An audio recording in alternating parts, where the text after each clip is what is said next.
Temperature কমানোর জন্য এটা বাড়ানো যাবে। এটা হচ্ছে ফ্যান স্পিড জন্য। ফ্যান স্পিড এখানে ডট ডট করা আছে, মানে হাইতে করা যায়।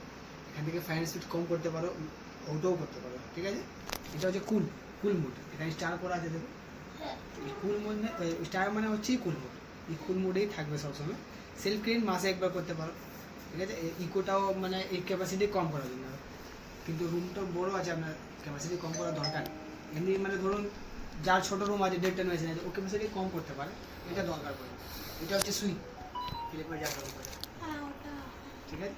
এটা ড্রাই মোড, ড্রাই মোড মানে বৃষ্টিকালে। স্লিপ মোড রাত্রেবেলা চালাতে পারে। স্লিপ মোডে কি স্লিপ মোডে হচ্ছে এই যে ফ্যান স্পিড আছে ওটা একটু কমিয়ে যাবে, আর প্রত্যেক 1 ঘন্টার মধ্যে এক টেম্পারেচার নিজে নিজে বেড়ে যাবে। আর এটা 3 টেম্পারেচারই বাড়বে ম্যাক্সিমাম, ওর থেকে বেশি যাবে। আর এটা হেলথ, এটা টাইম দেখে নাও এখান থেকে cancel হবে, ঠিক আছে। এখান থেকে কনফার্ম, এখান থেকে ক্যান্সেল। এটা হচ্ছে আপনার লাইট, ডিসপ্লে লাইটটা। টাইমারটা প্রেস করে সেট করতে হবে।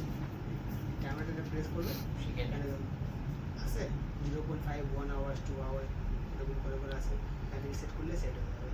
আবার ক্যান্সেল করলে এটা 24 নিয়ে যেতে হবে, 24 নিয়ে যাবে। বা এখান থেকে ক্যান্সেল করলে ক্যান্সেল হয়ে যাবে।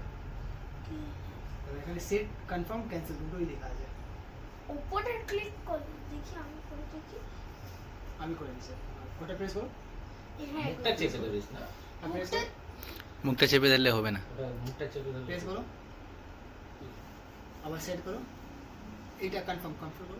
দেখো বিপ করেছে, মানে 11 ঘন্টা পর মেশিনটা বন্ধ হয়ে যাবে। 11 ঘন্টা সেট করে দিয়েছো তুমি। আবার ক্যান্সেল করলে ওটাই প্রেস করো, ক্যান্সেল হয়ে গেছে। বুঝে গেছে? ওয়াও, বুঝেছি।